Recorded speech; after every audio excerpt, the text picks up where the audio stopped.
For years, scientists have been working to reveal the secrets of Skinwalker Ranch. But is it possible that the clues to unlock the mystery are located beyond the borders of this hub of high strangeness?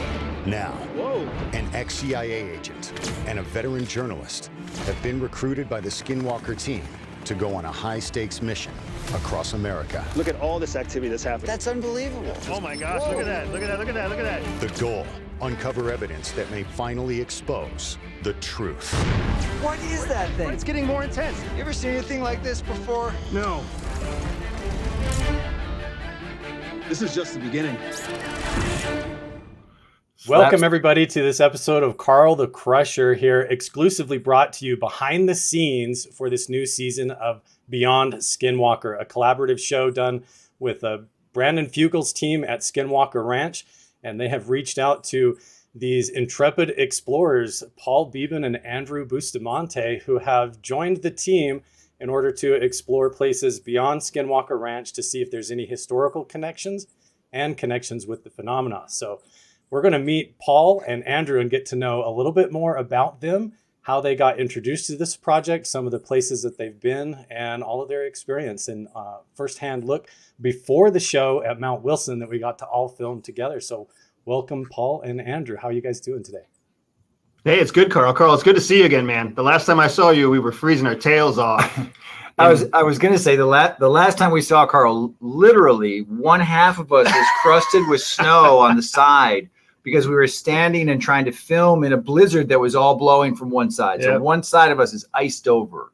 Which right. Yeah, we had one of those big swells of storms that hardly ever comes up in Nevada that for the first time in probably a decade decided was going to show up and maybe even try to push us off the mountain, which is funny how that happens. It is funny. We're excited to join you and say hello to your audience out there. Well, yeah, I appreciate that. And, we got to meet each other at Mount Wilson Ranch and become friends and do research up there, explore some of the mysteries. But you guys have a lot of experience and a background that's sort of been thrown onto the scene with this new show. And a lot of people may not know more about you and your background. So, Paul, why don't you tell everybody a little bit about your story, where you come from, and how you became involved in this project? Well, I mean, I don't, do you want to start with the more handsome guy first? He is starting with the more handsome. Go ahead, either one. Andy and I were sort of lucky enough to get the call for this interesting project. We both have, as you mentioned, pretty divergent, but, overlapping backgrounds in sort of investigation and talking to people, which is both of what we both have done a lot in our previous and current lives. I'm an investigative journalist. I've reported all over the world, done a lot of different kinds of stories. I think I heard you, Carl, because I've watched some of your stuff. I think you referred to me as a war journalist. A war correspondent. I'm not sure if that's accurate. I've been in. Andy has seen far more war than I have, I'm sure. But I don't report on it. Doesn't report on it. That's right. If he told you about it, then he'd have to kill you. That's the problem. Right. No, I'm a journalist. I've done I've been really fortunate to have a wide-ranging and interesting career, and it has brought me to Skinwalker and beyond Skinwalker. Yeah. And here we are. Now we are in a very exotic secret conference room in Manhattan that we can't tell you about until the end. Where exactly are you guys right now? We're at ground zero. Yeah, we're actually the cool thing is that your audience would probably like to know this. We are in the A&E headquarters in Midtown Manhattan, just a couple blocks away from United Nations Plaza. For those who have been to New York, not too far from Grand Central. So it's a very cool part of the world. It's not Mount Wilson Ranch. We're not any UFOs buried under this building. Not that there aren't some here, possibly. There could be.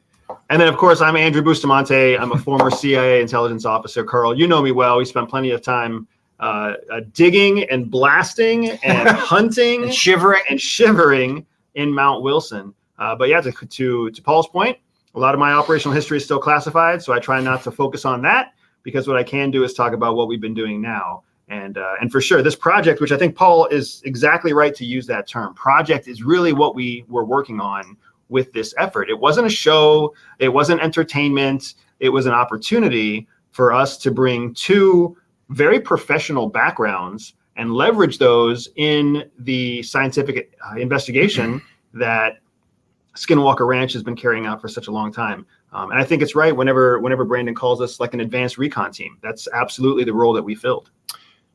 So, Carl, I have a question for you before Andy and I start talking about Mount Wilson. How much does your audience know about Mount Wilson? I mean, you've been there before, right? You've told them about this place. You've done some stuff there. Yeah, I've been researching there independently off and on for probably close to a year now. It's been since the family reached out to me. They saw me doing work up around Skinwalker Ranch and sort of my own version of this show in an amateur form before. But this is something that, as friends with Brandon Fugel, he's talked about for quite a while. He's talked to me about it and other people wanting to expand and compare that research that's going on in the Uinta Basin there at Skinwalker Ranch to other places. And so the owner there at Mount Wilson saw that I was doing that, saw my YouTube channel that I've been exploring and trying to research the phenomena, see how it's all connected, and realized that, Bigelow had owned this other place before, and it was directly connected to the people that were there, the research that was going on. And not only that, but Mount Wilson wasn't alone. There's other places as well. And that's like an interesting question, is how you guys came up with the list of places to go. And you've already been to Bradshaw Ranch. I kind of wanted to talk to you guys and ask some questions about that too. It was a really fascinating episode. But yeah, I've been working up there at Mount Wilson for a while. So it's been really cool to have you guys come up and get extra eyes on the place and do your research. One of the all of what you just told us, I was going to say, that's all stuff that we learned as we were there, because we were just sort of in the moment, finding out about that place. And that's why you were there, because the producers and the team that we work with was like, this guy Carl, and he's going to be a big help to us up there. And obviously, we don't want to spoil the episode. People are about to watch it, but yeah, Carl, see. Your contribution was significant, man. And I think that's what's probably the most important thing that I want to get across in this short period that we have together, right? Our recipe for success throughout our entire operation really was to find a new location, get in fast, find on the ground experts, people who could rapidly bring us up to speed and help us vet some of the investigatory leads that we found during our research, and then bring those as close to fruition as possible. And that would not have been possible in Mount Wilson without you, Carl. I mean, you were there when the whole team hit the ground, you greeted us. And when we left, you were out there still like first man on, last man out. That's a big deal, dude. And it means a lot to have folks like you in the field with us. Andy has all the terminology, man. Like all the best military terminology. I just love that. Like it happens all the time. It doesn't. First man in, last man out. Oh, nice. I'm a journalist. I'm making notes. I'm like, oh, that's something cool I can say some other time. He's got all this tactical jargon for everything going on around, right? That's awesome. Makes me fun when everyone's drinking and not fun when nobody's drinking. A good line right there. I'm fun when everyone's drinking. I'm not fun when nobody's drinking. There you go. Andrew's just like a walking T-shirt slogan. Everything coming out of his mouth, right? There we go. We'll roll with that. So, Carl, I want to start with kind of one of my highlights from our time at Mount Wilson. Now, Mount Wilson was unique for multiple reasons, and one of those reasons was the team all was in such a remote location because Mount Wilson is quite remote. So we all had to stay shacked up together on site in the facilities that Jeff McBurney, the owner, had created for us. Which made it one of the best trips because we got to stay on site easily in an incredibly cool place. Yeah, one that also happened to have like an Old West saloon where Carl and Jeff were playing bartender. That's all that's all deep behind the scenes, right?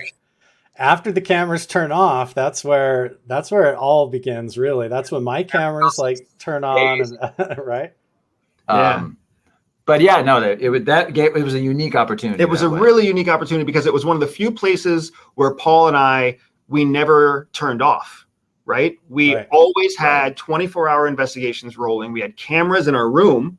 Remember that? Yes. We had constant ongoing research Mhm. because we never knew if or where a phenomenon would appear. But we knew that at a place like Mount Wilson, with all of the overlap with the experiences and the history that exists between both that location and Skinwalker Ranch, we knew that we wouldn't have to turn anything off. We could constantly be watching.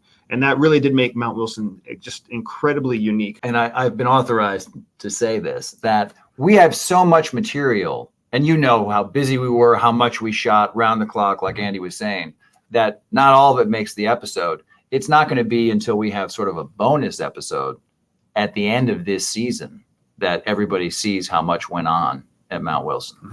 Totally. I mean, that was the whole experience, even in preparation before you guys came up to the ranch. When I was talking to you, trying to inform the crew what was going to go on and what to prepare for, is like, you guys are all going to not only have like an epic place to stay, like you mentioned with the saloon, historically, with all of that, with all of the stories, the sightings and encounters that occur up there, but the fact that it's just 24/7, like you said, when you're there, it's nonstop. You don't have to fake anything. You don't have to prep. In fact, almost when you're getting ready and you're trying to set up, things start happening and it's like, let's grab some cameras and some guys and let's go. And that was the whole experience, was really awesome when you guys came, because usually I'm up there with just me and Jeff and we're trying to do all that on the fly, just out of our backpack. But to have an extra crew there with your guys' expertise and the equipment that you brought with all the extra eyes there, it was kind of fun to actually stand back and sometimes just sit in the saloon and then hear you guys come in the front door with all these stories and be like, I told you, I warned you.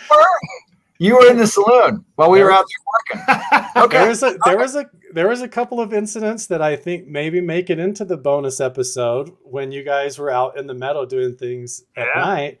And I was actually had a very strong feeling that strange things were going to happen. So I was burning sage up on the balcony in the saloon doing some meditation for you guys. For your that's safety. awesome, man. Yeah. So yeah, to Paul's point, for sure, Mount Wilson was absolutely like a curse of abundance. We had so much that it's really important to take a moment to remember that what we're actually shooting is a documentary effort of an ongoing scientific experiment, right? It's not just a 40-minute show. It's an ongoing investigation of which we have brought in a documentary team.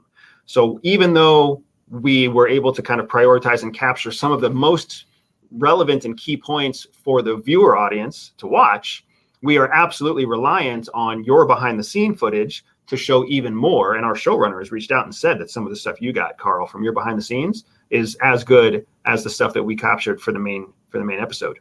But then all the evidence, whether it made it into the show or not, right? All of our findings have been shared and communicated back to Skinwalker Ranch. So the impact of Mount Wilson goes so much further and so much deeper than just what people are going to see in that 40-minute episode. But what they do get to see is they get to see the wild ride that we went on to collect. You get to see us barely able to speak because our mouths are frozen in a blizzard, which is something in itself. But yeah, just being out there doing the stuff we were doing, seeing in that landscape, is a wild ride. And to tease a little bit of what folks are going to see. I mean, we get to talk a little bit here with you today about our favorite spots that also kind of come up in that show. And without a doubt, one of my favorite spots is the mines that we were able to discover. And Carl, without you, I don't know that we would even have known to look in that area, right? Because the area is not easy to reach. It doesn't have like an established footpath that was anything significant. By the time we were done there, we had like trampled down all the snow and all the life that existed between a parking spot and these mine areas. Yeah, I mean, you could wander all over that place for months and not necessarily hit or find what you may or may not even be looking for. It's just such a vast area. But yeah, between you and Jeff and the guidance that you brought to it, needless to say, we wouldn't have gotten as far as we got without you. I appreciate that. And it all goes back to the owner, Jeff, and the locals up there have been really awesome around the ranch, and the whole family. when I've gone up there, Jeff has hiked me all over that entire property, acres and acres and miles we've gone, and even still off the show and after, back up there looking for more things and following up. And it is a huge place, but they take me to all these spots, and then they kind of look at me like, do you think this is connected? Is this significant? And then that's when the work begins. We try to connect it back to these other locations. How do we bring the right equipment in? What are we actually looking for? Is it geological? Is it in the sky? Is it more supernatural? And then how do we even capture that? And that's one of the interesting things with you guys going from headquarters out to these other locations. I want to ask you guys, how do you guys decide how to prep to go to those locations? What gear to take, and what are you looking for? What pieces of equipment can you talk about maybe is most valuable along the gear journey? is kind of on me, and the locations are heavily on Paul. So Paul's actually kind of the lead when it comes to vetting, identifying, and sourcing something meaningful that takes us to different locations. And then really for the gear, it was a much easier process for me, because what I wanted to make sure we had was consistent results, consistent tools to measure in multiple locations to see if we could have consistent results. So we kept with us our core equipment that reflected much of the same core equipment that they had on Skinwalker Ranch. Of course, they get to keep it in a freaking closet. Right, and we have to load it in and out of the vehicles. And I was going to say, to your point, we always have the same basic kit, but as people will see throughout the whole season, depending on location, we may or may not bring something special. Right. And we had some. But we always have the same core kit. And we had some advanced kit that went everywhere with us too. Right. That has not been seen on Skinwalker Ranch. Some of that stuff is actually quite exciting, because now that Eric has seen it, it's going to be going to Skinwalker Ranch in the future. We have cooler toys. And we're cooler boys. Look at this guy. I did notice that about the equipment, but also I was really impressed right off the bat, bringing in the drone guys. When you realized what we had at Mount Wilson Ranch, arranging for the drone crew to come, and then arranging for the explosives experts to come and do the final work. All of that happened like rapid response. And that was something that was really cool to see that you don't typically get is when you're at a research site. You're doing a great tease. You're blowing our cover that we blow stuff up on this episode for your audience before they even see it. There's little highlights and teasers behind the scenes. That's what they get here, is that little gravy on top before they go after this and watch the full episode, which is airing as soon as you're done watching this interview. Make sure and go over to the History Channel and watch Beyond Skinwalker Ranch, because if that show gets a lot of views and blows up and gets the support, not only is it going to be validating to the research, but it could expand it even further beyond and deeper into Mount Wilson potential. We want our own helicopter. We have our own helicopter. I know exactly where to put the landing pad, and Brandon and you guys can fly back and forth from one place to the other. It'd be perfect. I think this is a really good place to highlight that Paul and I have already started kind of laying the framework for what we would do if we had our choice of the next set of investigations. And it's a much larger effort, right? We get to pitch Brandon. Brandon takes it to his lead investigator, Eric, and then of course everything goes through Dr. Travis Taylor. But it's really important to note here that what folks are going to watch when they see our results at Mount Wilson, they need to also understand that not only did we capture so much there that we don't have enough, we have too much to share within just one episode, but there's so much there that it's on our short list of places where we want to go back. We want to go back. We want to take a higher level of equipment. We want to have more time on target. We want to do the next level of research there, because Carl, if there's anything that we've learned at Mount Wilson, it's that it's an interesting place that's worth increased research, increased investment, increased investigation. And I think that's probably why you've spent the last year there, right? Mm-hmm. You know, because you've been digging around there. And now that we've been blasting around there, we also know that that's a place to be. Mount Wilson 2, electromagnetic boogaloo. We're going back. I can hear the soundtrack. Back. It is, right? And talk about electromagnetic boogaloo. That's like one of the things that seems to be coming up as a commonality. Now, is that something you guys discovered at the episode 1. I do want to touch on that Bradshaw Ranch. You guys went there. Yeah. Awesome episode. First teaser of the season, and you guys got some amazing results there. What do you want to talk about Bradshaw Ranch? What were some of your favorite highlights from there? I think the big thing for me with Bradshaw Ranch was, Paul and I were walking into a bit of a more known commodity because we were going to Sedona, Arizona. Yeah. And on our initial research identified some explanation for some of the electromagnetic anomalies that existed there. Mm-hmm. The energy vortexes that are well known about the area. We were able to link that back to some government research, some government papers that talked about the geology there and how that geology contributed to those anomalies. But that didn't exist for Nevada. It didn't exist for Mount Wilson. No, not for Mount Wilson. Yeah, I mean, that's a great point. I mean, one of the things that's so interesting about all the locations that we went to is there are varying, there's different data sets, there's different sort of historical information that helps or is a hole that we just can't fill for what we're trying to understand. And in Sedona, since you're asking about it, what Andy's talking about, there's this amazing Geological Service survey that shows the underlying geology. Well, people who have watched the episode heard us talk about this already, that, the actual Earth is more, there are deposits there that make it more electromagnetically reactive. It's one of the reasons that Sedona has been a hotspot of these kind of anomalies for eons of as long as humans have walked the Earth, right? We don't know that about Mount Wilson. We don't know what might be under that mountain. But the fact that we saw such similar results in terms of the electromagnetic energy there, that brings us to the place where we can start asking the question, is Sedona really that unique? Or, or is there some footprint that is explaining the high strangeness, right? Is the electromagnetic energy that emanates from Bradshaw Ranch that seems so similar to the electromagnetic energy that's coming out of Mount Wilson, is that in and of itself essentially kind of like an attractant, right? That brings the strangeness, or maybe even triggers the strangeness, right? Or is it potentially some residue left from whatever original energy brought? I mean, there are so many ways to ask the question, what is the correlation? If there is any, because this is why you need a bigger and bigger data set. Just because it happens at two places doesn't mean that's a universal truth, right? Every one of these places may have a different kind of signature. We don't know if those signatures fall within some larger data set. Right. This is all new sort of information. So yes, we're just starting to compare it to what Travis and Eric have at Skinwalker.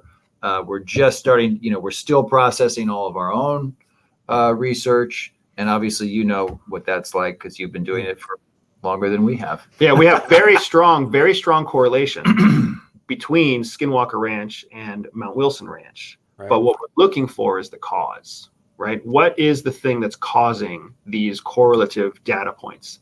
And that's a big part of what the rest of our investigation throughout this entire season is going to be about, right? How does the Beyond Skinwalker team partner with the Skinwalker Ranch team to really try to advance the causation question, or at least to create a set of actionable data, an index of actionable data that we can use to identify all the correlative data points. Exactly. It's almost like going up to the shoreline and catching the wake on the ripple on the water and trying to determine what the entire boat was that just went by and what it was made of and how fast it was going. It's very difficult. You're talking about almost quantum information and details that you're trying to extrapolate other things out of. It's very poetry. Tricky. Just poetry, just ripple. Right? But it is like that. It's we have these images, for the show that show almost like interdimensional portals opening or these rifts in reality. So maybe we can talk about the phenomena a little bit. We mentioned this, the attributes of the phenomena, the indications that we're looking for, how we're trying to capture data of it that correlates together. I want to get your guys' impressions now that you've been around to some of these locations. You've been to Mount Wilson Ranch. When we talk about skinwalkers, UFOs, the phenomena, what do you guys think speculatively may be going on or seems to be common here? There's absolutely a series of anomalies that exist at Mount Wilson Ranch. And the thing that I'm I can't yet put my finger on is whether the anomalies are independent or whether they're somehow interconnected, right? And there's places all over the world that have reported an anomaly, right? Right. They see UFOs, or they see interdimensional or pan-dimensional creatures, or they see strange energy spikes. But to see a place that has multiple corresponding phenomenon makes Mount Wilson very, very unique. And that's the same thing that makes Skinwalker Ranch so unique, right? Because that's what makes it extremely interesting. And that was the reason that we knew we should invest our time, our effort, our expertise into Mount Wilson Ranch, because we saw those overlapping types of phenomenon. Yeah. I mean, look, you know, I think a simple way to put that is you fish where the fish are. And like, this is a place where there just seem to be a lot of fish Jumping out of the water. right? Yeah, I mean, there's places where people have seen Bigfoot, or they've seen UFOs, or they've, you know, whatever, energy anomalies. And there are some places, a more limited data set, where people have seen all of those things or experienced more than one. And that's, I think, again, part of what this whole show is about. We're going to look for a certain number of targets. We're going to stage our projects and investigations at these targets. And some of them, there may be nothing there at all. You know, we don't know. We're not guaranteed that episode 7 is going to be, oh man, we're going to find something else new at this one. Or Mount Wilson. We could have gone to Mount Wilson, and, you know, despite all the things that you've experienced over the years, maybe nothing happened for us on that trip. You know, these places are not like, you know, a machine that just cranks out the strangeness. And I will say that one of the things that's important that Paul is, one of the things that's important that Paul is referencing here is that Skinwalker Ranch is an area where we know, or we suspect from an abundance of information, that the ranch reacts to new people. So Mount Wilson is an interesting place, but we never saw Mount Wilson before we arrived. What we do know is that when we arrived and when our team was there, it was a very interesting place for us. And this idea that there might be some sort of element, some sort of relationship between the phenomenon and the individual, but also the phenomenon and the collective energy of the group. This is something that Travis has been warning us about for a while, right? You used the word quantum earlier, Carl, and the fact that there's so much quantum energy that exists in the human brain that just having multiple people be in a room creates a different energy signature. And could that energy signature be what's triggering response from the ranch? We absolutely saw and measured a response in Mount Wilson, right? A response that was unique to us, new to us, perhaps not as new, but still very unique to you as well. And the fact that we were there with you and Jeff McBurney and the entire team documenting this, you know, it's a really exciting set of data that we were able to capture, and not just in terms of bits and bytes, but in terms of real camera work and real audio work and what you've got on your site, on your channel, as well as what's going to be going on tonight on the Beyond Skinwalker release. Yeah, I mean, definitely. Just to expand on that a little bit. I mean, Andrew makes the point that, this episode in some ways has it all in terms of the adventure, the conditions, the gear, the information. It's not just bits and bytes. This is like a total experience. This one, you know. But I was thinking, Carl, when you were talking, and Andrew, you were talking about, the quantum activity, the brain. If anyone out there in Carl's audience right now is into that, like especially into quantum brain activity, you need to watch to the end of our season. Mm-hmm. I'm just teasing ahead here. I'm throwing in a tease because we have a whole episode where we go so deep on that, that it, again, even if you're not into it, you're going to be into it after that episode. Yeah. We do a lot of, discussion and investigation into how people's brains, one person's brain in particular, and then how other brains in sort of expanding on that concept might be sort of responding or comprehending this data and these experiences. Yeah, it's one of the things, Carl, that I think made having you there so valuable to us. You have absolutely been at the forefront of trying to find and use cutting edge technology in your investigations and in your research, specifically there at Mount Wilson. So you've already experimented and explored this idea of, is there an energy signature from the human brain? is there a relationship between the human brain and the phenomenon? Like you've started laying the groundwork for these questions. So it was just massively helpful for us to come in and have the groundwork there. And now we can bring in advanced techniques, advanced tech, more people, right? The two of us plus our two experts at Skinwalker Ranch, and just rapidly deploy, just scrape as much information as we could before we had to exfil, right? And it was super useful to us to have you there. Exfil. Exfil. I know what that means because I'm hanging out with Andy. Exfiltrate. Get the fuck You're right, Andrew. out during the snowstorm. You're right. It's such an interesting puzzle, though, because it's like, how do you take these, what seem like non-tangible or non-physical phenomena sometimes that are affecting consciousness or seem to be interfacing and interplaying with that? Like you said, where almost you're having on-the-fly sort of Mandela effects or weird ripples in reality. I know with the ongoing research up there, it would be fun to have you guys come back and spend more time, because if you're able to spend repeated occurrences up there, you start to find these synchronicities and things that come up that are very unexplainable. Some of the stuff that Jeff and I have found just laying on trails that we've been down dozens of times, and then all of a sudden there's a pair of boots that are like they've popped out from nowhere from 100 years ago, and there they are. Stuff like that is just, what? Yeah, that Right, just no, happened. so you gotta send me the link to that episode of your YouTube show. It's still coming. This all happened just a few weeks ago when I was okay. just back. All right. I'm surprised and not surprised at the same time now that I've been there. Now that I think about it, I feel like when we first got the word that we were going to work with Carl, I was like, okay, I'm going to look this guy up. That's what I do, right? Look him up.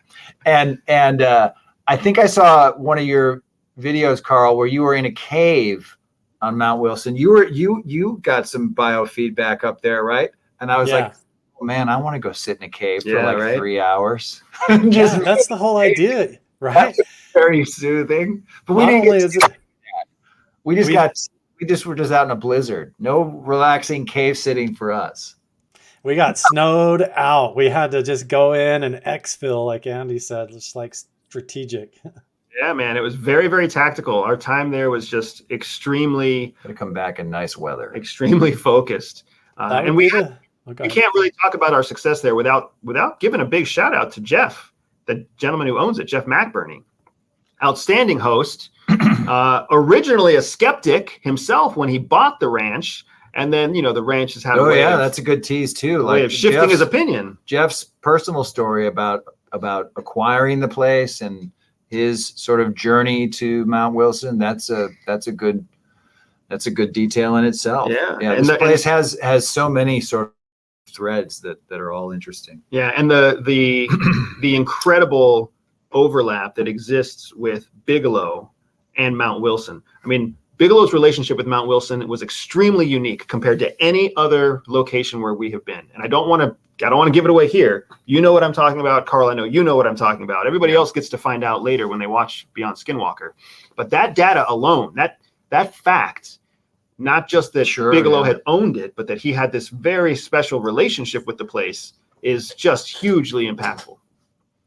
Yeah, it became very interesting data points. And not only that, who was in the photos along with him, because like we've been talking about the effects of consciousness, and right there in the photographs with Bigelow, you have some of the psychic spies that developed the remote viewing program at Stanford Research Institute in the same photo. So is it that effects of the property amplifying human consciousness or interfacing or producing these results?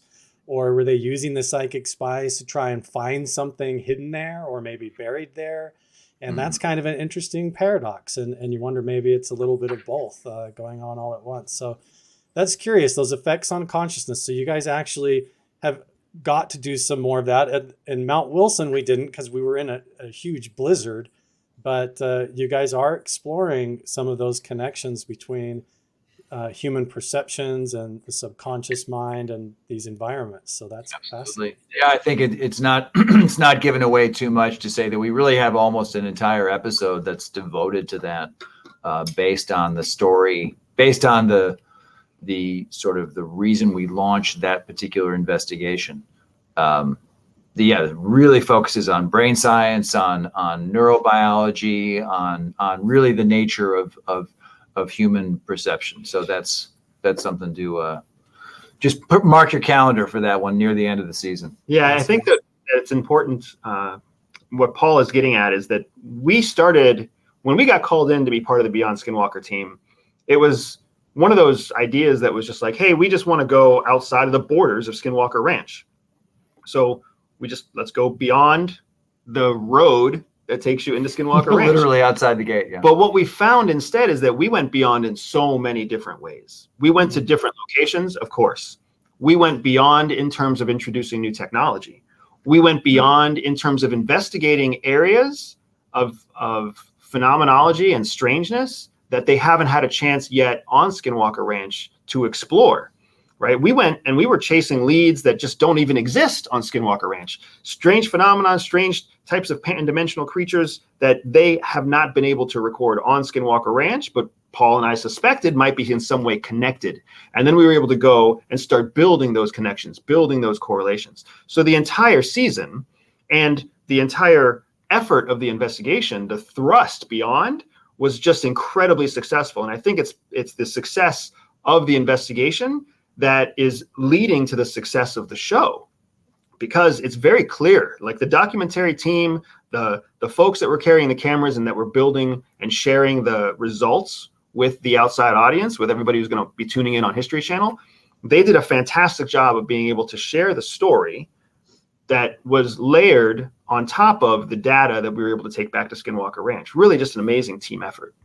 And I think, to that point, this doesn't happen so much on Skinwalker, and this is a way that our show is different. And I think, a nice innovation twist on the whole thing is if, we really view, and I know they do too at Skinwalker, we really view our whole production team as, eyes on the ground, as, it's not just Andy and I just because we're standing in front of the cameras. If something else happens to one of our crew or is, outside of where we are, even in the moment, we're going to do our best to bring those people in to, explain what's happening, to be a part of the conversation again. So it's not just two guys running around in the cold, or two guys with Carl, or two guys with another, guest. It's the whole production team. And you see a lot of that.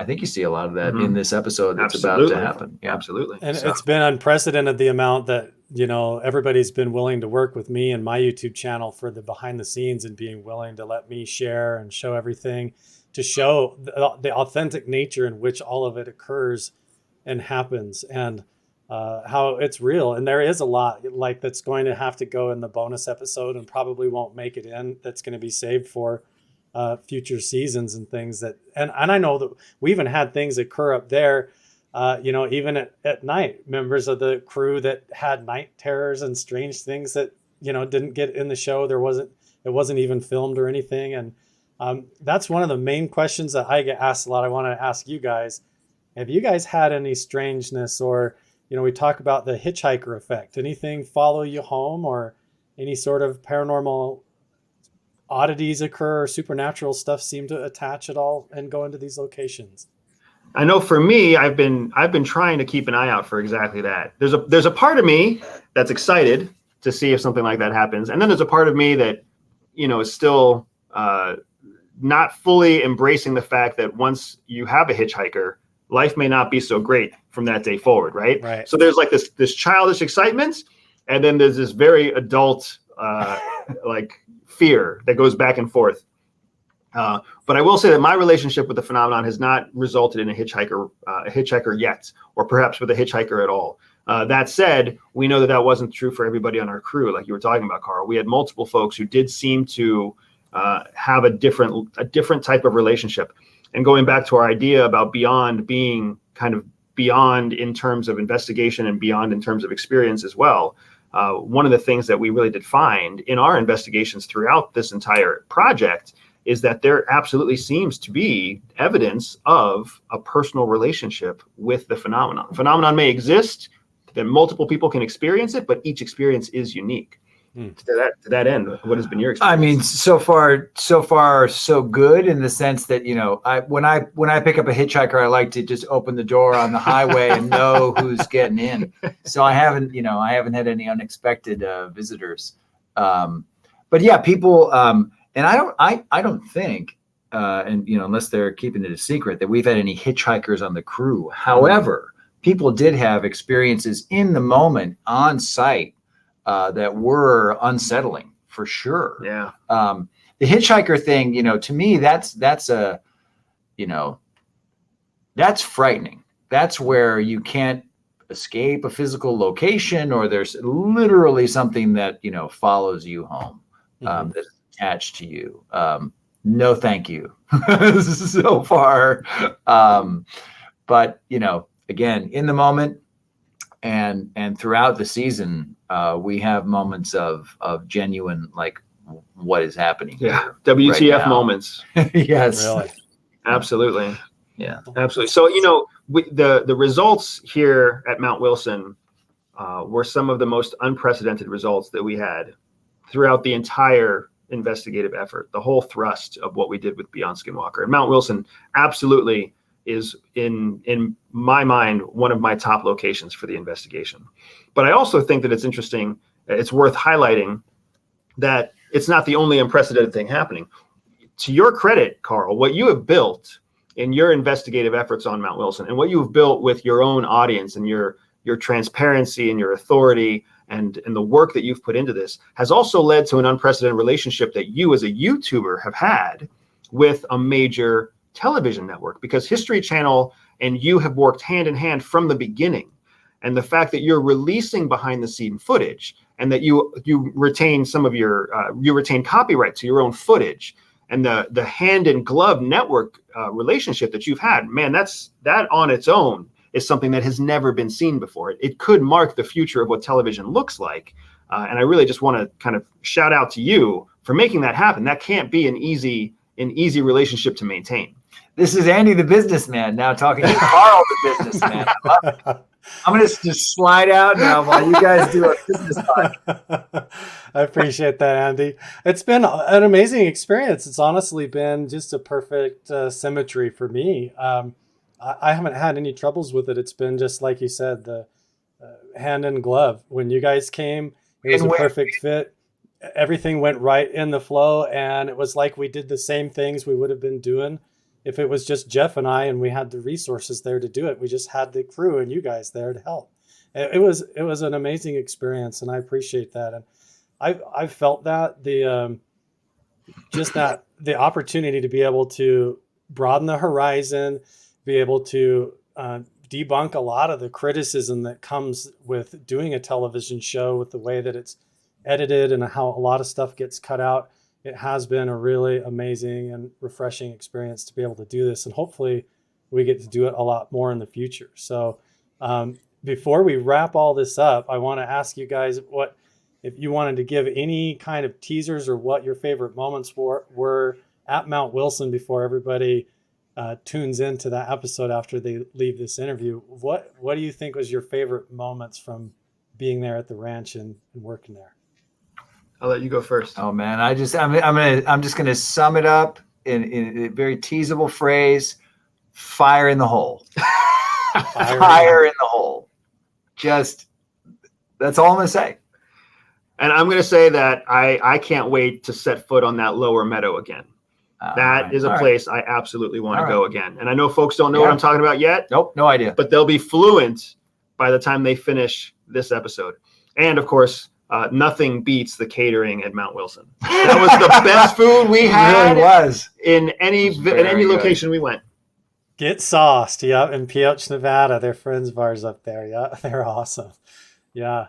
You guys definitely need to come back up to Mount Wilson. And I'm excited to see not only how this episode goes tonight after we're done here, but the rest of the season. And I hope it proves to be very successful for you guys, the rest of the team, and especially for the research, the comparative data, being able to connect all the dots and then bring it to the world so that everybody else can see the bigger picture and how that all fits together. I appreciate you guys being a part of it so much.